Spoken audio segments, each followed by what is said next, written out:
All right, so the main talking things I got for today are just ripping pepperonis, Telltale Games, and what's it called? The horrible thing that is freaking microtransactions.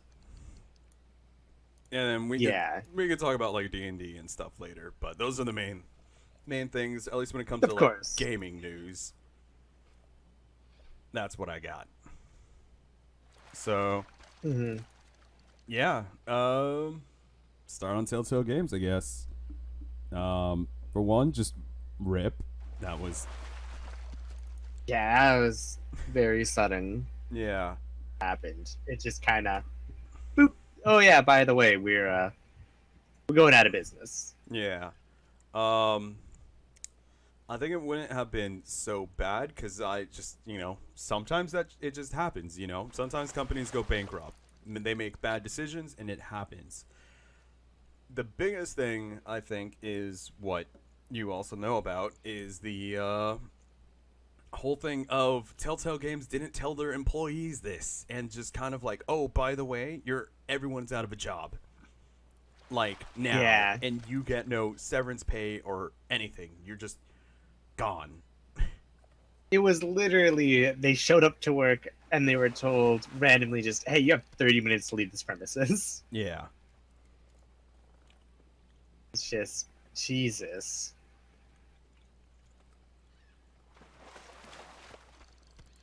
And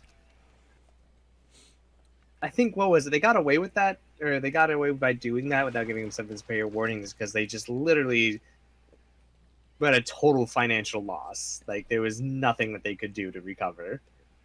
Also, most of the people working there, if I remember correctly, were technically contractors. And contractors, you don't have to give severance pay to. Hell, you don't even have to pay contractors minimum wage. You just Yeah, have to pay them. it's just now telling me. And you're like, hey, what up, buddy? Well, you know Hey, what what? up? The thing works now. So, Mhm. also, yeah, thank you for the Twitch Prime sub. Oh man, much appreciated. And yeah, I don't know. That's just That's pretty scummy in all and I think reality. Because they the had thing to have that known this was coming. yes.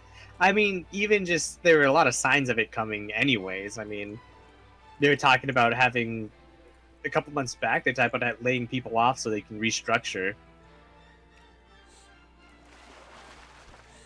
and such, and it's just Yeah, that's I don't know, never a and good then sign. You resubbed yesterday? Well, you know what? Thank you anyways. You get another thank you. I guess this means that and the now alert it's box is fixed, and it's just catching up that's now. actually really good. That's nice. Does that mean if Explorer shows up, that it'll just be like, hey, thank you for the sub? It's like, I did that yesterday. I don't know. I'll take it. It's working And now, yeah, and that's what counts.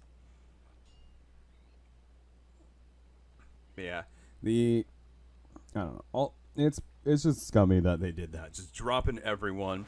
They had even what was it? They had recently hired people too. So like within the week before they dropped, they recently hired people, and some of those people literally moved like cross country to yeah, get there, yeah, and others were living paycheck to paycheck because of how expensive it was to live near in the Bay Area. yeah. Because they were they're in Frisco, aren't they? And San Francisco is easily probably the most expensive place to live. One of the most expensive places to live in California, and California is one of the most expensive places to live in the U.S. Yeah. So it's bad because I mean I imagine for some of these people they're like, holy shit, I got a job at Telltale Games. I'm hell yeah, I'll drop everything to go work for them. And Mhm. now they just have nothing because no severance pay, no Yep. benefits, nothing. They're just out of a job. I mean, I do like that I've seen other gaming companies that have offices in the Bay Area, a lot of them are trying to pick up some of the people. They're putting out there, they're like, Yeah. hey, we could take a couple of people for like these positions. Like I know even It Blizzard was picking up a couple. Yeah, it was like the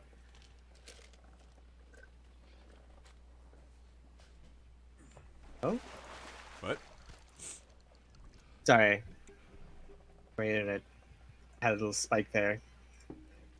But yeah, I think it was like the hashtag jobs for Telltale, Yeah, that was the whatever. thing.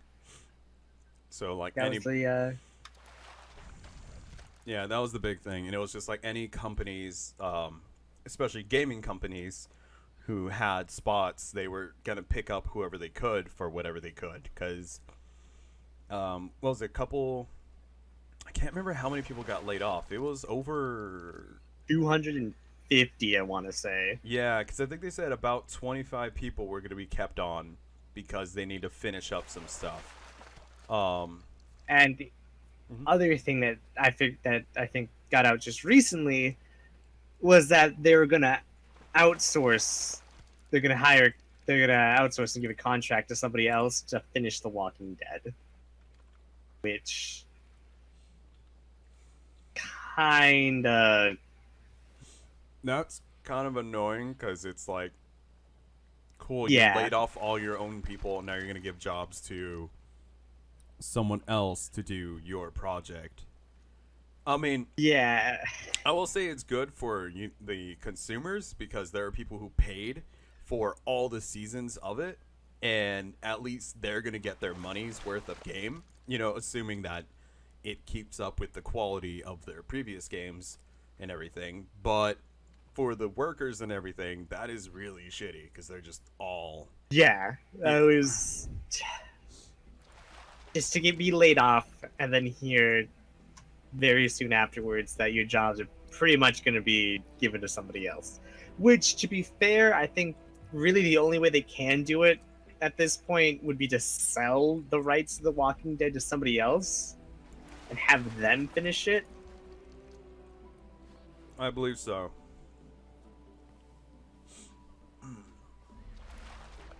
But at the same time, is it really going to be the same game?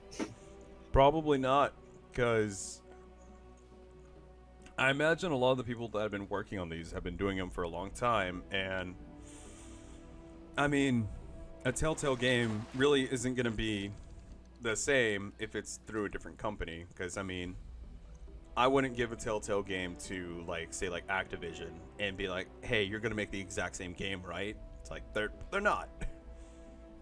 It'll be about the same, but it's, who knows? If they're not having the same writers, because for Telltale Games, the biggest thing is story, so if they don't have the same writers, that could really affect the game. Yeah. To be fair, the best case scenario, like the literal best case scenario for this to happen, would be for Telltale to sell the rights to a different company, and then that company try to pick up the people who were on the Walking Dead project who got laid off. That would be honestly the best case outcome. Yeah, if they just picked up as many as they could. Yeah. But even then, yeah, that's just the best case scenario. Probably not going to happen, because whatever company is picking it up, they already have their own employees. They can't just replace all of them with a whole new set. They'll probably just pick up whoever they need, like, say, like, people who have been working on the project from, like, day one, like writers, I don't know, maybe some of the people who work on, like, animation and stuff to keep, like, the art style the same and everything. But other than that, the majority of the people are still just going to be out of a job, and that sucks. Yeah. I don't know. Because also, another thing, have you played any of the Telltale games? Because I didn't realize this was coming because I didn't follow them at all, because I've actually never played any of their games. They've always looked interesting, And I've always felt like I should pick up one of their games, but I just never did. How do you feel about the go-to gimmick of the illusion of choice impacting the outcome? Okay, well, to start off with, yes, I have played Telltale Games. I also have watched playthroughs of Telltale Games. And I will say this. The illusion of choice, I don't think, is as bad as people make it out to be. But I mean, that's coming from me, and I'm a DM for Dungeons and Dragons for a small group, so the illusion of choice can be a very useful thing. It all depends on how it gets pulled off. Because there are ways to make the illusion of choice seem like it's still something happening, you know? Like, Yeah. make it seem like it's not a complete railroad. So as long as it's done right, I don't feel it's too big of a problem. But doing it right consistently can be hard sometimes. But I mean, they're a pretty experienced team. So I wouldn't doubt that they could pull it off. I played through one myself, and then I've seen playthroughs of a couple of them. Yeah, I've never played any of them, and I haven't even really seen any of them. I've really just seen screenshots and stuff. And hello, person that just did that person just materialize next to us? I feel like they did. But yeah, I do agree with that, depending on just how they pull it off, which I've never played the games, so I don't know. Because I know you want to tell a certain story, and you could just write several different versions of it, and that's like the best you could do. There's only so many things you could put into a video game, especially one that's supposed to be that indie style. You can't have like 1,000 different endings. Yeah. As cool as that would be. And honestly, the point and click, you only get a couple options, can be a bit harder to have the illusion of choice in.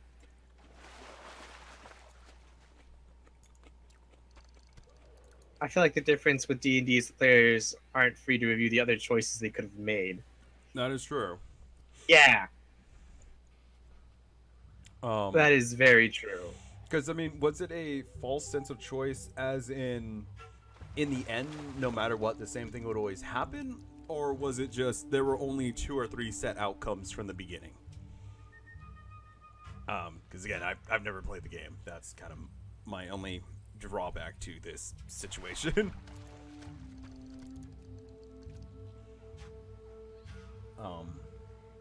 Because I know, like, I mean, some games have done it very wrong, like how everyone was pissed off with Mass Effect, where no matter what you did, all the decisions you made, it meant nothing in the end, which I didn't play the last one. Thing but with the Walking Dead, which, you know, it's the biggest, really their biggest IP, was that it was a series.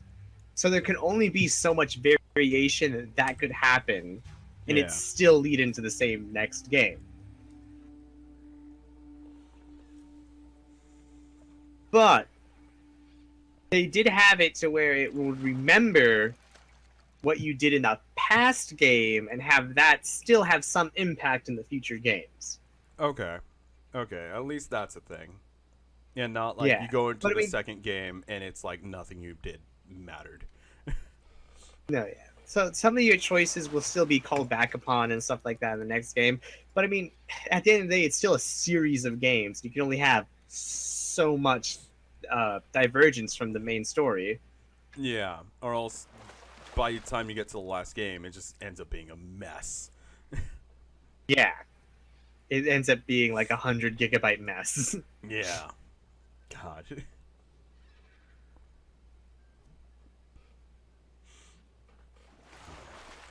But I mean, I don't know. I think the biggest problem with the Telltale Games is that there was that middle era where it was really just like Telltale presents literally everything. Yeah. And I think that was That was just, I think, the biggest problem. Because what was it? I There would love was. Oh God, 100. I mean, like I said, Yeah. spoiler. That would be ridiculous. It'd be kind of fun to play, but at the same time, that game would like never get made. It'd be in dev hell for forever to finish. That's why I play D&D. Yeah. So instead of 100 gigabyte mess, you just have a mess. Yeah. Fuck. What was I saying? I forgot. I just mentioned the fact that there's that middle era where Telltale presents literally everything. Oh right, because what series did they even had? I know they had The Wolf Among Us, which was one of the more popular ones that people wanted that second one, which is gone forever now. It was It was Wolf Among Us, Minecraft. They had a Batman one. Borderlands. They did The Walking Dead. Yeah, Borderlands. And it was just like, it just seemed like they kept coming out with games, and it's just like, I don't know. I think one of the things that somebody else said, Yang Ye, was that they just grew too fast as a company. You know, they went from that a Game of Thrones one. Oh, that's right, huh? They kind of just grew really fast, and they just kept taking on more and more projects, and never like really finishing any of them, because it always, as far as I heard, it always seemed like each of them was gonna get like a sequel at some point, and that's just a horrible mess. And there's no way you could have enough employees to do all that. And if you do, those games would have to be making like AAA game money, which they're not. Yeah. And also, another big thing that I had with them is all of them were just kind of started feeling samey because so many were coming out. Yeah. You know, it's just like you flood a market with a lot of the same products, then you know the anticipation and popularity is kind of going to go down a bit. Yeah.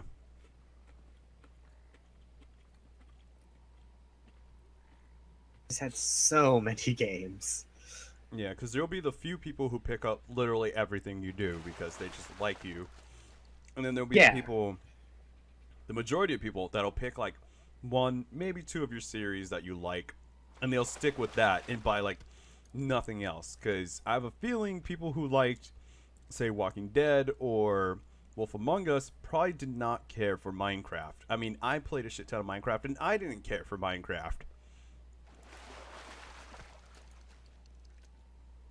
Oh yeah, and I so found that Minecraft story mode was Yeah, I was like, wait, what? That whole idea just seemed ridiculous to me because it was like Minecraft. It's like, the whole point of that is that there really isn't a story. There's a final boss you could fight if you feel like it, which no one ever did. It was about Minecraft was about crafting your own story. Yeah, building your own world. Really? Building a giant castle, getting bored, and TNTing the whole thing.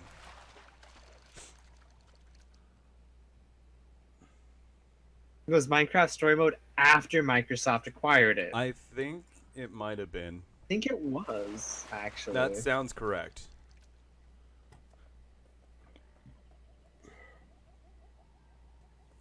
But yeah, I don't know. The Telltale had their ups and they had their downs, but I mean, just to suddenly drop like this was Yeah. still pretty tragic. Yeah, and I mean, the main thing sucks is just for all the employees that are just now out of a job. That is the main thing. Yeah, it does suck for the people who were looking forward to these games, because I know it really sucks to hear like a series that you liked is just probably never coming back. It's just gone forever. Because, I mean, people have been waiting for the Wolf Among Us 2 for a long time now. And that just sucks no matter what happens. No one wants to have a series they like just to be canceled forever. Yeah. And hopefully all the people that Especially were working in those places can get jobs elsewhere, and that especially for the ones that bet everything on having this job, and now it's gone. Yeah. Like, I feel really bad for just people who like moved across country and stuff like that just to work for like 1 week and pretty much get training and then say, oh, by the way, you're fired. Mm-hmm.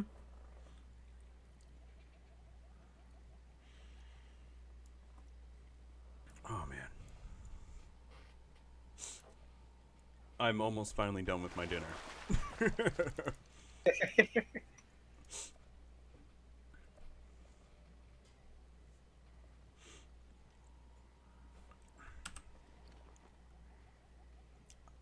God, I already have over 100 fish on me. That's just ridiculous.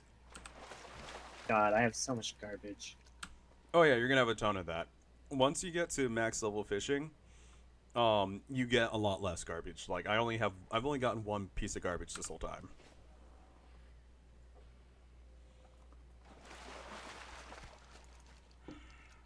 But, all right, ripping pepperonis, Telltale Games. Telltale. Yep. I wish the best of luck to all their employees. Mm-hmm. All right. Okay, the second thing we had on our, incredibly small list of things to talk about is everyone's favorite thing, everyone's favorite like theme in video games right now, microtransactions, especially the big one right now, microtransactions in Devil May Cry 5, which is, when I first heard that, all I could think was just why. Because I haven't really played a lot of the Devil May Cry games. I played a bit of the second one years ago when it came out. I forgot who had it, and I played it for 5 minutes, had no clue what was going on, and died to the first enemy I saw. But I did watch that person play the game, a lot of it, and it's like, oh, this is a really cool game. I just have no clue what's going on because you dropped me in halfway through the game, so I have no clue what's going on. But it looks like a fun game. Also, single player, story driven game. Does not need microtransactions under any circumstances. Yeah. No, yeah. Especially one where the microtransactions is for the progression of getting abilities. Because the biggest thing was that you build upon, you have your abilities, you get used to the combo, and then you build upon it to get more abilities. And in Devil May Cry 5, you can literally drop the money and get every ability in the game right off the bat. Yep. And honestly, that's dumb. a big way to that's dumb, and it detracts from the whole experience of the game. Mm-hmm. It really does. Mm-hmm. Because the whole point is to build up your power over time and to unlock and get used to your moves. Also, games aren't fun if you could just go in and become God instantly. God mode is for when you've beaten the game and you just want to dick around. Mm-hmm. Because I believe the excuse, the excuses that the creators were giving, or what was it, Capcom was giving, just made no sense. They were saying like, oh, it's up to the player choice if they really want to do that. It was like the worst excuse for microtransactions that everybody uses. Yeah, and it's like if you really wanted to give them player choice on how they wanted to play their game, what is wrong with the old system of cheat codes? Like, exactly. You want to become a god, just put in cheat codes. You now have everything in the game, and you could just do whatever you want. But chances are almost everyone would play the game first, beat it, and then, okay, I've had my fun. What happens if I have every single ability at level 1? Yeah. That's what cheat codes were made for. The everyone's favorite thing from freaking like the like N64, PlayStation, like those era games, because cheat codes just kind of disappeared once it hit like the PlayStation 3 era and like all that. They just were gone. Yeah, and it's just God. You know, I mean, in a multiplayer game, I can kind of see it. It takes money to keep up and maintain a server, and sales aren't going to maintain that server forever. But it's a single-player, story-driven game. There is no reason. What is there to maintain? The only thing that they're doing this for is essentially just to try to get cash out of people. And while the initial demo, I have heard that it really isn't as intrusive, the microtransactions. The problem is usually when you start off using microtransactions and nobody says anything about it and they just ignore it because it's unintrusive, they just say it just becomes well, obviously we can then take it a step further with the microtransactions because obviously people just ignored it and didn't care about it. You know, give people an inch to take a mile. Or when I say people, I mean give multi-million-dollar companies an inch and they'll take a mile. Because essentially just milking all the money out of these games that they can. Yeah, and the worst part is if people don't buy 5 because of the microtransactions, all that's going to happen is like, I guess people don't like Devil May Cry, and then they just never make another one. Yep. And I know it's a series that a lot of people love. That, you know, they've been playing it for years. And yeah, that's what CEOs are going to see. And they're just going to cancel the series forever. It's just going to disappear. And it's like, that wasn't even the reason why people didn't buy it. They're buying it because your company practices are bullshit. And it's just... it is like the worst trend in gaming. Like, I understand why like free-to-play games or stuff like that will have microtransactions. It's like, I don't like it, but I get it. You made a game, you want to make a couple bucks out of it, you have no choice but to add in something like that. But, and there are ways to do it that's not so they're not scummy. Like that. You know, avoid shit like loot boxes. Yeah, and I don't know, just like the instant progression is high. And then also you can use the current, like, because obviously you can earn the currency in game to get abilities, or you can buy for it. That same currency, however, can be used to instantly revive you from where you died. Mm-hmm. And every time you die consecutively in the same level, it gets more expensive.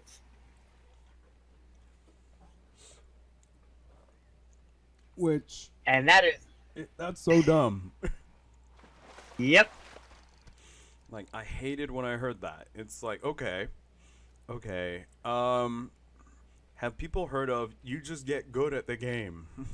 You learn the game's mechanics, and you try it again. And if it's... How would you guys... Oh, yeah, you finish up.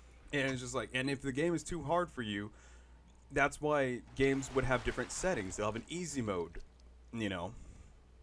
That's why a lot of games have that. They'll have, like, easy, normal, hard. If you get to a point where it's too hard, you just change the game setting. And, you know, you're supposed to learn the thing. A game won't throw something at you that is an impossible wall.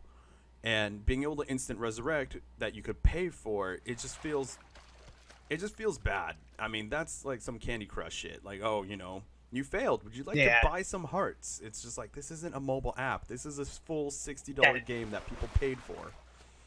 That's very much. There are people who will do that, who will buy it. People who have like no impulse control, or, actually just mainly that. People who have no impulse control, because like they'll get to just the end of the boss. It just needs like one more hit, and like the save was forever ago, and they died. It's just like, you know, shit. I don't want to do that fight again. Oh, I could pay $1, and I'll get to punch the boss and keep going. And it's just, that's annoying as hell. And they're just gonna hide it under player choice, and it's just like, no. You don't have to choose to buy it. Yeah. Like, just the fact that you put it there at all is the scummy thing. How would you guys feel? How would you guys feel if Devil May Cry 5 was free with microtransactions? Okay. Okay. Oh, actually, I'll let you go on that first, and then I'll talk. I can eat my fried rice. The way I feel about it is that if a game is free, I am more okay with it having something like microtransactions. But I do feel that there are different practices that you can put in for microtransactions. You know, like there's more that you can do than like pay to, you know, have a quick revive or pay to get instant progression in a game. I honestly, my favorite form of microtransactions is cosmetics. That is hands down probably my favorite form of microtransaction. It doesn't completely imbalance the game, and looking nice is just nice. And I know a lot of people also like cosmetics because, I mean, look at games like League of Legends and, you know, Smite, other games that are free to play. People just like looking nice. Or simply looking different at all. I mean, I can feel maybe having like minor buffs would probably be as far as I would want anything to go.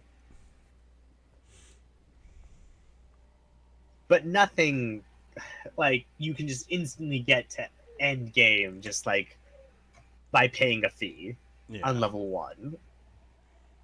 Yeah, and another thing with if how you're saying, like, the idea if it were free, I feel like the production value of the game would just plummet because they need to make as much money as they can, and not everyone is going to pay money to play the game. Because I know there are people who played, like, again, a lot of free-to-play games who have never put a dime into them. And those aren't the people they're going for. Obviously, they're going for the people who will spend hundreds of dollars. But I feel like the production of value of the game would go down. But at the same time, yeah, there's a little bit more that they could get away with. Because it'd be like, oh, you know, you want to look like, say, some of the other Dantes from the other Devil May Cry games. Be like, oh, you want like the outfit from like the first game, stuff like that. It's like, that's fine, whatever. It doesn't really mean anything. And the game was free anyways, and it's a single player game, so you're just spending money to look cool in your game. And like, that's about it. It's fine, whatever. It doesn't detract from the game that much. No. But it's not a free-to-play game, so...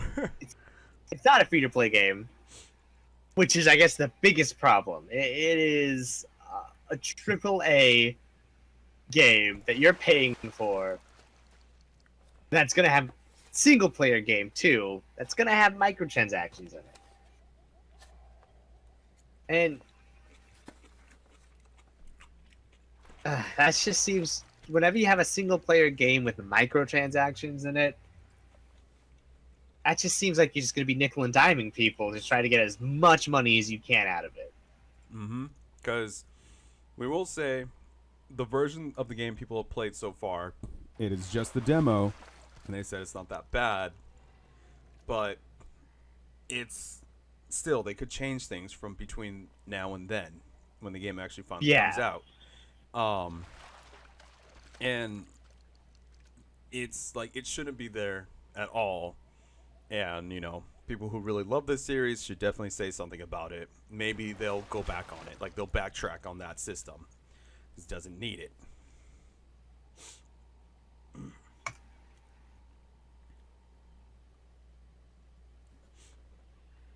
Okay, I thought I was going to sneeze. Okay. And because there's also just, I don't know, with microtransactions and even DLC to some extent, DLC can be done very wrong. There's my favorite. The content is already in the game, but we're not gonna let you play with that content until you give us all of your money, which has been Yes. one of my big problems with what's it called, the Total War Warhammer games, because it's like I love them because of, I love the Warhammer series. Yeah. Fucking, this thing is having a lot of trouble summoning my boat. Just give me my damn boat. There we go. And yeah, just with it being, it's like it's already in the game. Just let us play it. That means you finished it before the game came out. Therefore, it should just be part of the game. It shouldn't be something I have to pay a premium for. And or also, one of my favorites, The Sims, you need to purchase this DLC to use this DLC. The DLC for the DLC. Yeah, that's always fun. God, that is so bad. Yeah, like, there's way to do it right, and there's ways to do it wrong. Because when a game comes out, technically, you're not really entitled to anything other than the game they gave you. They don't have to make more content for it. However, if they make more content after, and they want to charge a reasonable price for it, for whatever it is, that's fine. They came out, because, like, say, like, with the Fallout games, the expansions are, like, entire new regions half the time. And they're usually not that expensive. So it's like, that's fine. It's reasonable. You gave me a whole new content. You gave me another, who knows how many hours of gameplay. And it's, it was fun. So that's fine. But just locking things behind paywalls when you've already done it is just bullshit. Or, skin DLCs for a lot of games can be really annoying. Like how everyone's favorite joke of, what was it? Was it Oblivion? Horse armor? They, like, pay a couple bucks and you can have golden armor on your horse. Didn't even give him any stats. Someone just chucked a spear at this dude in the water. What the fuck? You trying to kill him? Who threw that? You're a dick, guy up there. Oh, that fish was freaking the fuck out. But yeah, it's, I so hate the freaking Total War Warhammer model of DLC. It annoys me to no ends, which is part of the reason why I haven't picked up the second one. That, and also I can't afford it, even if I wanted it. Games Workshop isn't exactly new to nickel and diming people with their IPs. Yeah, which, I mean, I know that's part of the reason why they're doing the system the way they are, because they're like, oh, fans of the tabletop, especially those who have played it, are used to this idea of, you want new units? Well, you gotta pay for them. And they're just like, yeah, sure, we'll do the same in a video game. It's fine. Even though, like, I can really only say from experience from the first game, where it's like, oh, the game came out, Chaos was in the game because it was a pre-order DLC, and it's just in the game because Chaos is a large part of the lore and that world. You can't have that world without Chaos, the Chaos faction in it. And the whole faction was in the game. When you played it, the AI can use it against you, and it's there in its entirety. You just need to give them their $20 so they can put that line of code into your game that says you can play it now. And that is just bullshit. And that angered me so much. It's like, just really?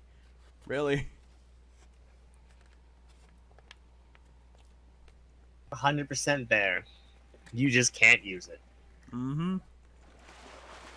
I mean, and out of all the races to have as a pre-order bonus, you chose one that was, like, integral to the lore. It's important to the lore, and a lot of people love Chaos in, those games, because they're ridiculous. In an already ridiculous world, they're even more over the top. So they're fun. They got spikes and fire and demons. Who doesn't love that?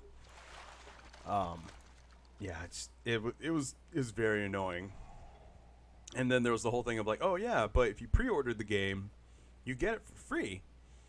They try and get people into the mentality. It's just like, well, if I pre-order it, I get it for free. It isn't that cool. And it's just like, no, it's not cool because it's already in the game. And they're trying to get you to buy a game that you don't even know if it's going to be good. Because I know when Total War Rome 2, the game they made before that one came out, that game had so many day one problems. I think at this point they've been mostly patched out. The only thing that hasn't been is the shitty AI, but that's just shitty AI. It's built into the game. Nothing you can do about it. But that game, on its release, it was so buggy. You couldn't play with friends because it would just constantly crash on you. And even when you're just playing it by yourself, there was just so many problems with it, like missing textures, clipping. The AI was just horrible, even on the highest settings. They would like just send armies of like one guy at you to just die over and over again. And it's just like, okay, cool. And there was just so many problems. And then, coming out the new game, buy it early and we'll give you this faction. And it's just like, well, your last game was crap on release. Why would I do that? And even if your last game was good, it just like you shouldn't have to put your money into a game that's gonna suck. Like how the problem with Aliens Colonial Marines, when that was is you probably remember that one, Matt. How it's like, oh, the trailer, it looks amazing and everything, and then people bought it and it's just like, wow, this game sucks. The one where the AI was that the one that had the huge AI problems? Bad. AI was especially bad. And the game had a massive graphics downgrade from when it came out. I mean, not from when it came out, from like the E3 trailers. Like, the game looked amazing in the E3 trailers, and then came out and it looked terrible. It'd be the exact same scene, too. It was just downgraded. Stop, Stormy. No, you are not too late. You missed us and our Rip Telltale, and that was about it. Yeah. And now we're just complaining on microtransactions. Yeah. And DLC. And DLC. Bad microtransaction and bad DLC practices. Yeah. God, I don't know why it's just become so popular to try to nickel and dime people, and it's even more confusing why people just let it happen. Why I've been so glad that recently there's just been so much more like rally against it. Like, why are they actually doing it? No? Yeah. Like, I'm glad people are calling them out on their shit, and that even entire countries are calling them out on their shit, like with the loot boxes stuff.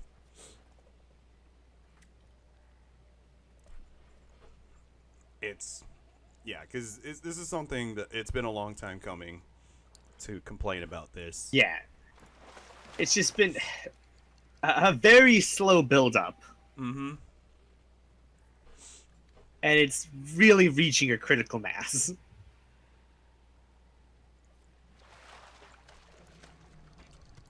Yeah, it's just...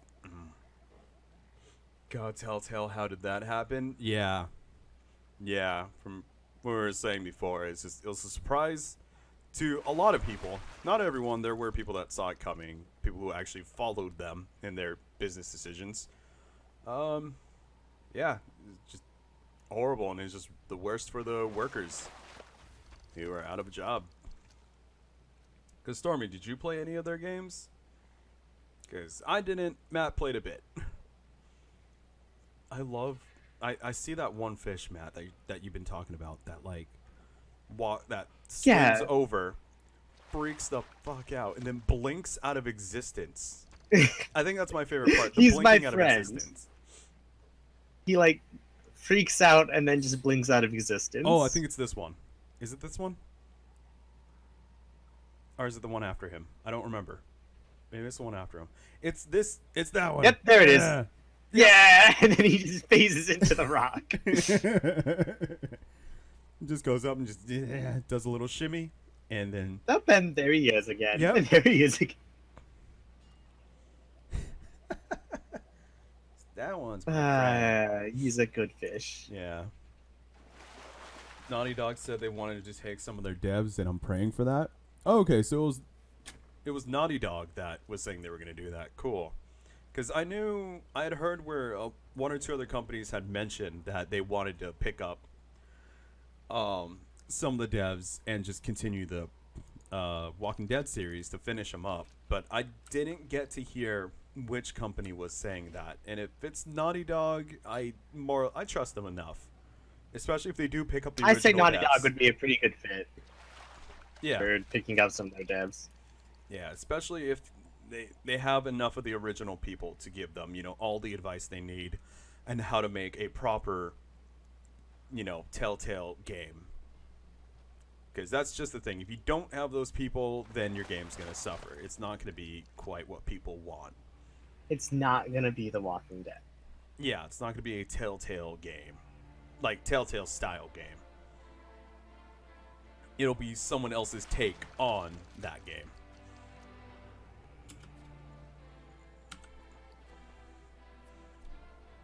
God, I am sitting on over 222 fish right now.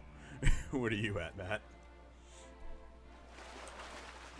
Let's see. I almost have 200 actually. I'm like, yeah, you would be just a little bit behind me because you're fishing up a little bit more trash than I am. honestly, the trash it wasn't actually nearly as bad as some of the other areas. No, at least the trash here is worth gold because trash anywhere else in the game is worth like a copper. Mm-hmm. And that was horrible.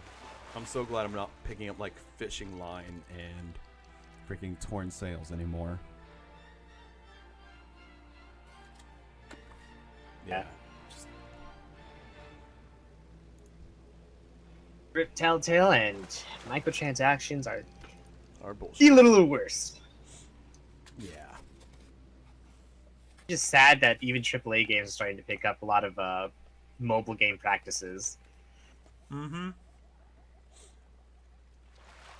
That you can pay to revive is just such mobile game practice, and that really gets on my nerves that they're doing that. And I really hope no other company picks up on that. Mm-hmm. Because then that's when you start getting a lot of things like, oh, to do this thing in game is going to take hours and like hours of playing to grind out this, or you could pay this, skip the grind, and you have it now. And that is just ridiculous because they only put that grind in there to justify the whatever microtransactions or currency they're like shelling out, which is it's annoying. Yeah. Because AAA games do not need that. They make all the money in the world as it is just from their games. And they do not need that to be profitable because they're already profitable. They just want to get even more money. Mm. Just milk people for what they're worth.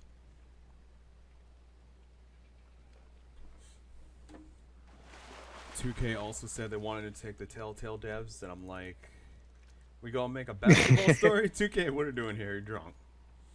Also, I wouldn't trust 2K with the Telltale game. I wouldn't. Simply because that's a complete... Yeah, they make sports games.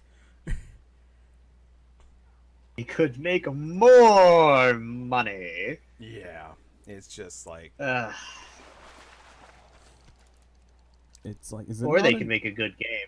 Yeah, you make a good enough game, people will buy it. And then word gets around that it's a good game, and guess what? More people buy it. Mm-hmm. I mean, it's not exactly rocket science. Yeah. It's like, I get it. Making a good game is hard. You got to put a lot of time and effort into it. Just, yeah. Still, yeah. Banned for thought crimes. You know, it's like that one comic where it's just like, okay, what do we do? It's just like, microtransactions, like DLC. It's like we could just make a good game and just gets chucked out the window. Yeah. I guess that's why a lot of people are turning to like indie games and stuff. But even then, Yeah, you only do so much as an indie company. Yeah. No. Yeah, they can only they're not gonna make the next Call of Duty. No. Not gonna make the next Call of Duty. Yeah.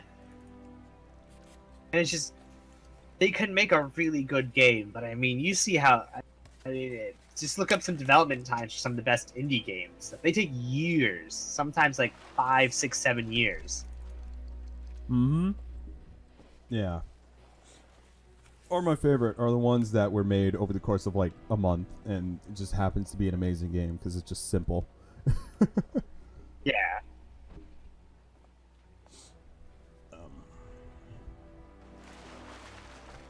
I have finally finished my dinner. I am very full now. Congratulations. Time for a nap.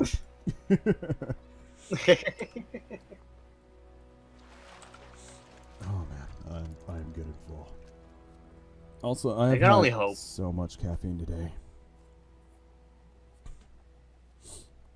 Remember, you guys are expressing interest in game dev a while back. Is that something you're still thinking of?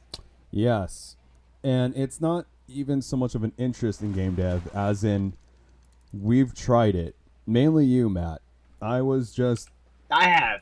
It's hard. It's a lot of work. It's hard. It's a lot of work, and there's a lot of ways and pitfalls and traps that you can come in. Thankfully, we never did anything that involves sinking a lot of money into a project. Yes. We essentially, when we tried making games before, we wanted to do it on as little budget as we could, because we didn't want to put a ton of money that we don't have into something that might not work. Yes. And it never really went I wouldn't say it never really went anywhere. The idea is still very much alive and well. It's just taking the form in a different way. Yeah, actually, since you were talking about it, the game that we were trying to make was, well, 2 different games that we tried to make. Both were horror, like in the horror genre. And yes. I recently found my job in it was essentially just someone to talk to like throw ideas out there, and I was in charge of music and sound, mainly music. And if you guys want, I could play a clip, one of the few clips that I found. I made. You still have them? I have. They didn't 2. die when your computer got right? No, I have 2. I have 2 clips. Essentially, after we came up with the ideas, I just said, okay, this is the type of game you want? Cool. I am going to come up with a, not like this is going to be the game, like the song for the game, but like this is where it's going to be the theme of it. Yeah. Let me see. This may be a bit loud, by the way. I've done no leveling on this. Oh yeah. Headphone users, I would definitely watch out there. All right, I'm gonna play one of them. This was not prepped in advance. This is not. This is not at all. All right, here's one of them. And I don't get to hear anything. And I don't get.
Yep, that was one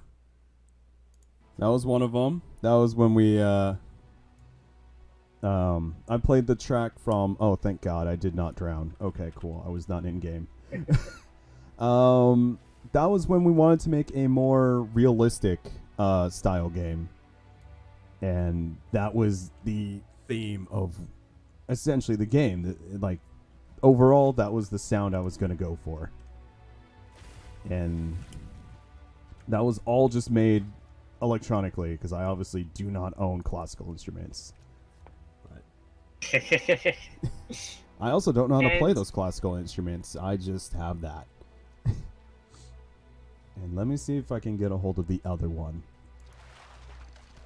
Well, he's trying to get a hold of the other one. But yeah, the idea of the game is, in fact, still very much alive and well.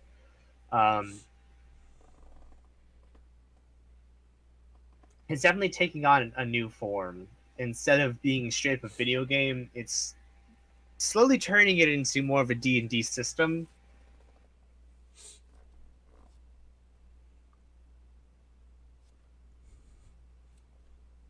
Also, thank you, Explorer. And yeah, I don't know if you heard in the background, I just had like a heartbeat going the entire song because a big thing of it was supposed to be playing on. It was a horror game. It was supposed to play on your fears, and nothing is more unnerving than a slight heartbeat that you could just hear in the background. It is very, very creepy if done right, and I'd like to think on that one I did a decent job of it. yeah. Used to play violin. I missed that stupid little scream guitar. And there was awesome.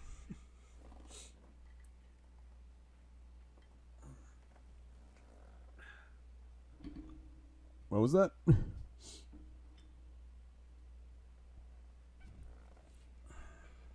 Yeah.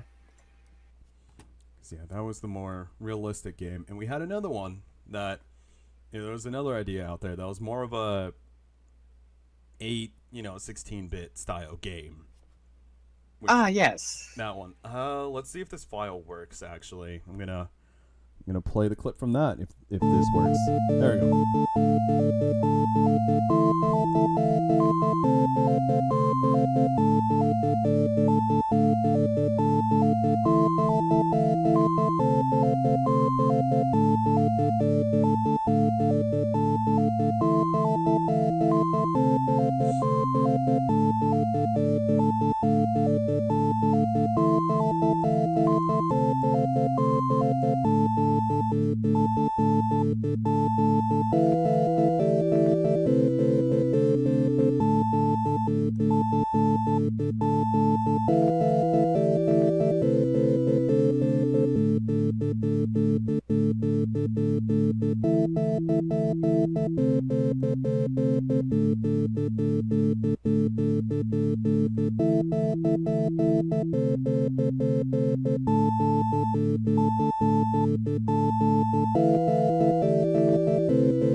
And that was the other one from the more like 8-bit style game that we were going to go for.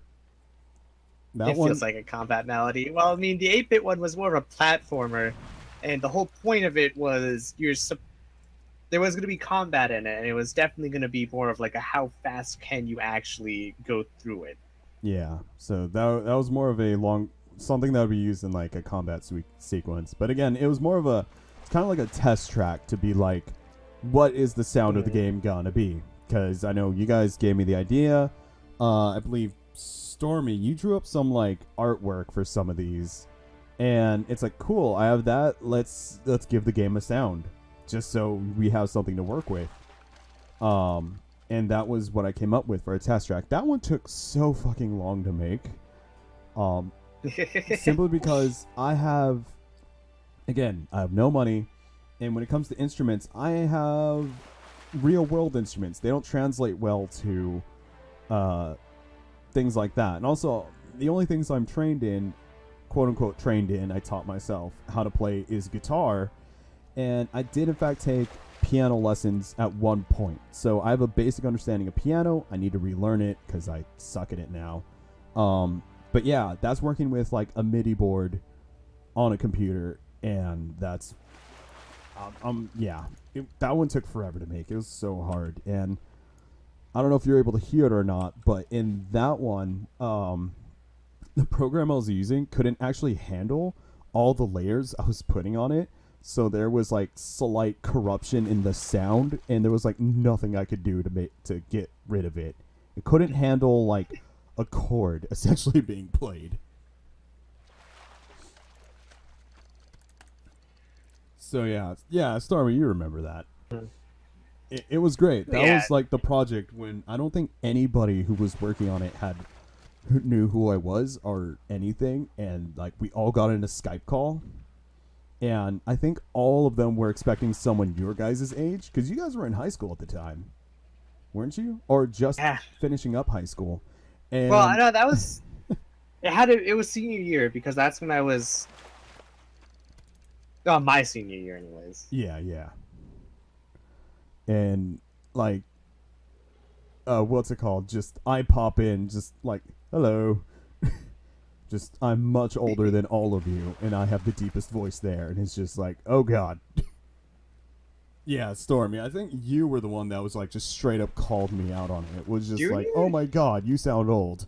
I thought it was senior year when I retook the video game class and was saying, hey, if I drop some concepts, it was my second year taking the video game class, and it's like, hey, if I drop some concepts, would you just like let me do whatever I want? Yeah. Essentially, because I already took the class. I just liked helping out around that class because everyone else in that class was an absolute dick to the teacher.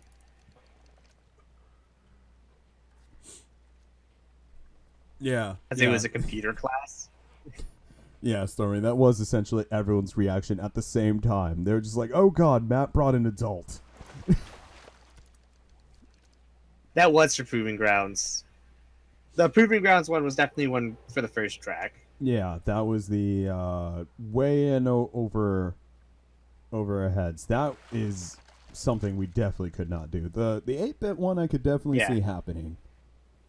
Oh no, yeah. The 8-bit one we probably could have done if we had more experience. Yeah, that would have been a nightmare to the entire soundtrack for. It would have been fun, but that would have been a nightmare. Like, as it is, the programs I use for them are just completely gone because I'm on a different computer. This computer's been wiped a couple times. It is just so hard. I still have the storyboard for Proving Grounds. I wouldn't doubt it. Yeah, those are the only 2 tracks that I finished, because I had a couple of other like test ideas that I didn't care for, and they've just disappeared from over time. But those are the 2 that I was able to find, and I'm saving because I actually like those. But yeah, music is fun. It's hard, but it's fun, and I would like to eventually get back to making music, especially video game music. It's a completely different style on its own. No, yeah. And I remember trying to send that sound file to all of you on like Skype, and it was just like, this is gonna take like days to finish because like everyone's internet sucked. Also, we were trying to send a decently sized file through Skype. It's not even that big. It's like a megabyte. It'd be cool to watch a dev stream. I don't know when we're gonna get back into video game design. I mean, I'd like to do it one day again. And by video game design, I mean you guys are doing all the designing. I'm making the music. I have my own personal hell to deal with. and honestly, I mean, right now it's mainly just turned into that. It mainly turned into a D&D system, really. Where I actually still have a lot of the stuff written down because I want to get back to working on it. Yeah, and for that one, I'm working on the story for it, which I need Yeah. to write more on. But I have the basis of the story down. The basis is there. The beginning of it is quote unquote done. It's done as in all the ideas are there. Nothing has like finalized names or anything, but you know, at least that part's done. The biggest hurdle we were trying before. Well, I mean, you gotta understand. It was pretty much those two were the first and second attempts at ever making a game. And really at that point, it's much less of making the game and more of figuring out what doesn't work to not do that on your next attempt. Yeah, and I mean for you were trying to learn how to code in like Unreal Engine, I remember at one point. Yes. Well, it wasn't the quote-unquote Unreal Engine. No, I forgot it was essentially the Unreal Engine. They just like it's renamed it. Yeah. Yes, Stormy, that And- is also a very big problem with it. Free programs that you're allowed to use, and people who Because- care to stick with the project. Yeah, I don't know. There's a lot, and there's just a lot of little things that you need to work out and figure out. And honestly, I do love video games and video game design with a passion. I just really like game design. You know, I feel like there's a lot you can do, especially in stuff like a horror game right now. Being honest, I feel like that genre is a genre that no dev really cares about. Not really. I mean, there's the No. occasional well-done game in it, and it's just that, the occasional well-done game.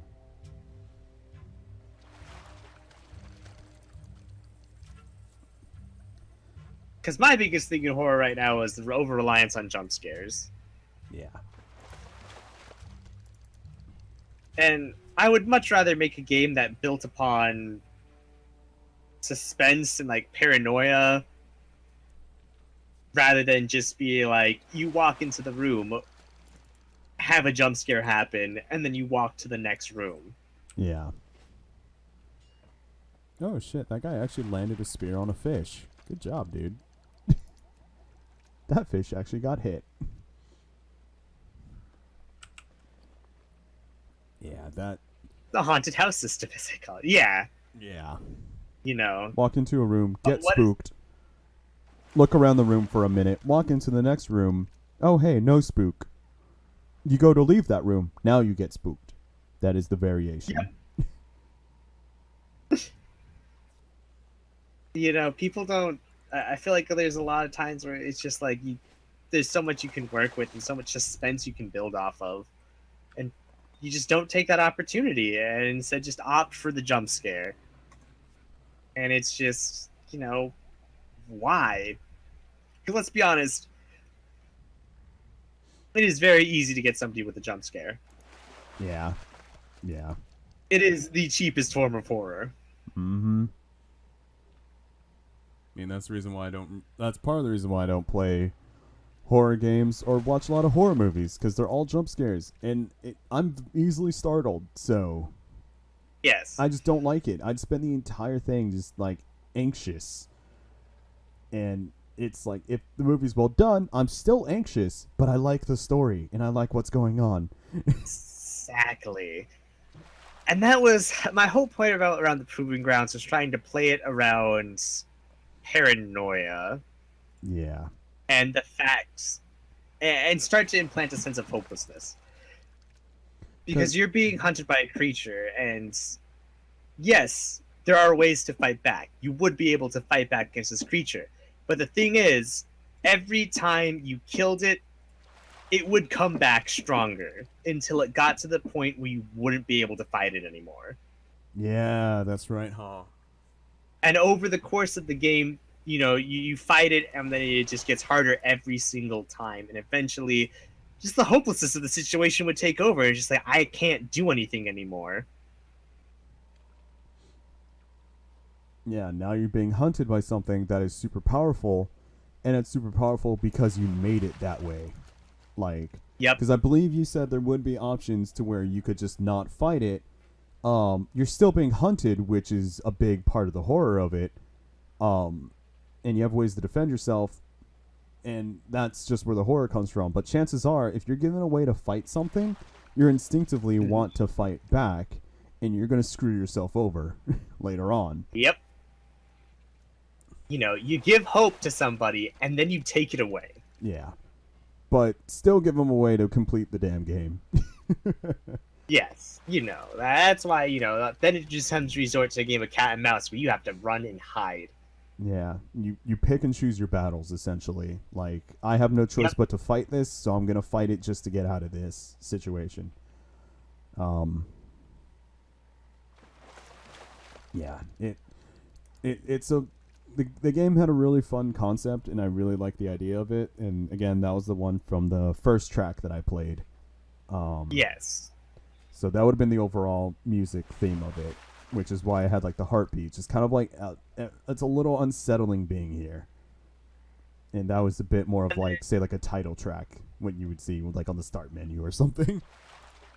And that was actually gonna be the prequel. It was called The Proving Grounds, and it was really one of the prequels to the D&D system, which was gonna be, you know, the big thing. You know, that was when shit absolutely hit the fan.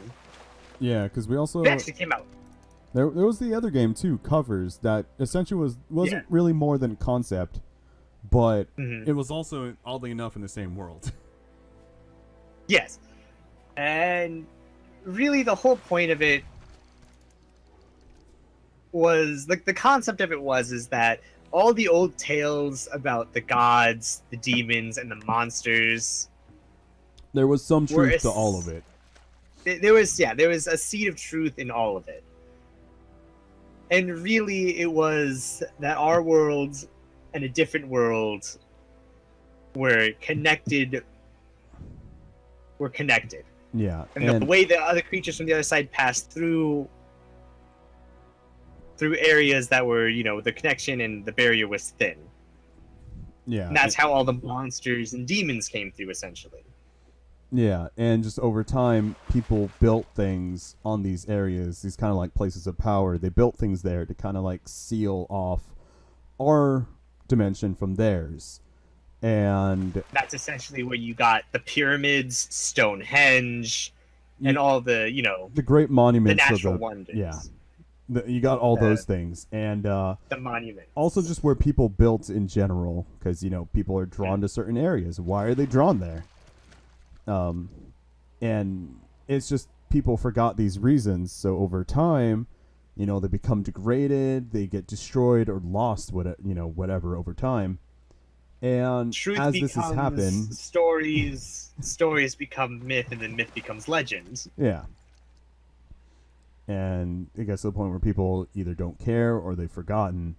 And now things are starting to fall apart, and the gap between the two worlds are becoming thin again. And, you know, things are starting to creep through. And it's just, what the fuck is going on?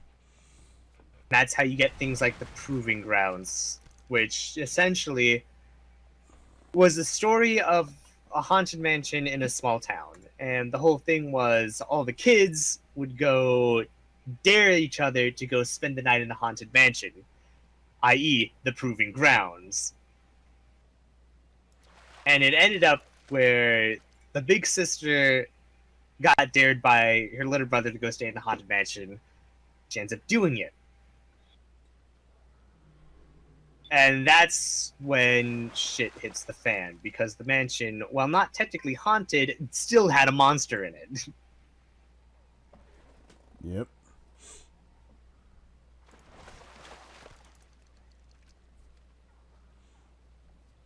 Did you guys play the Moirai on stream? No, I don't even know what that is. Is that a game? I'm assuming that's a game, but aside from that, no, we have not. When it comes to horror games on stream, the only thing we've played is I played Outlast, which, because my computer fucked up, the files are gone, annoyingly. I'd have to start all over again, which is really annoying, because I don't want to. Yeah. So, you know, and then you have smaller things coming through, like the things from the Proving Grounds or covers.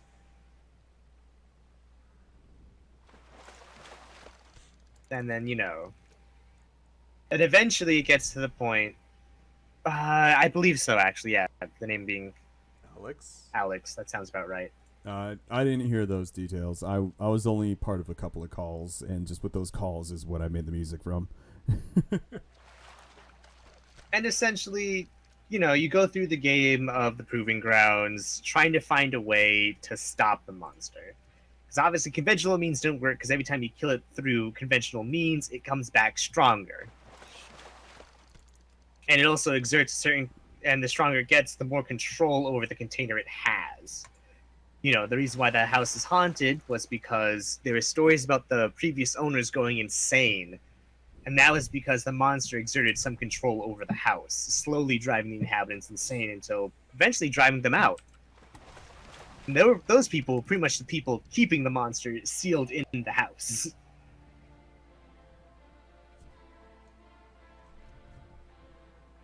And eventually it just got to the point where you, as the main character, accidentally release the monster, and now you're trying to find a way to contain it. Mm-hmm.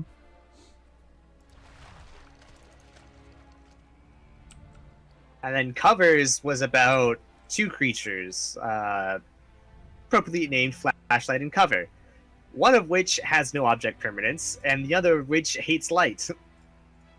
Yeah, it was a simpler game, and this also, keep in mind, was around the time that the first Five Nights at Freddy's came out, so it was before it kind of oversaturated its own market.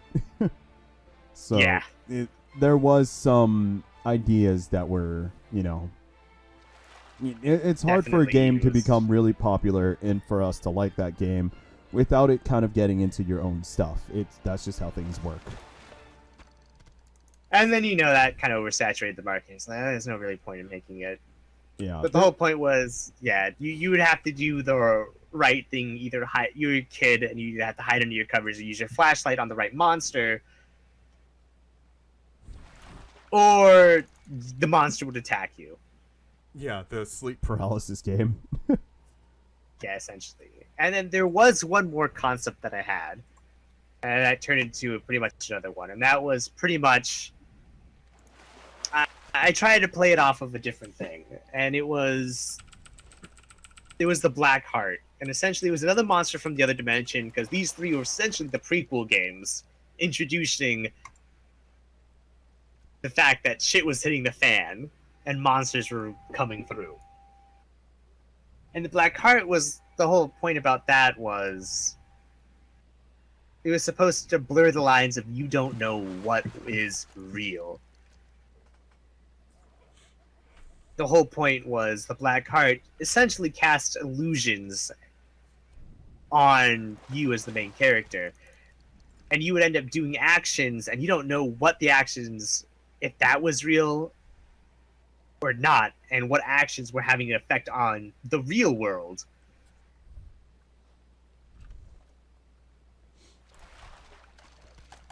But yeah, all three of those are essentially the prequel to the bigger thing of... I don't think we ever actually gave it a name. We never gave it... Series. No, we never did give it a name. Because we never really decided on one, and we were also more focused on just actually writing the damn story before we forgot it. We actually I still have a couple of stories saved on the Google Drive. I have everything I've written saved on the Google Drive and on my computer and a flash drive. I'm not losing this one. I like the story we've written.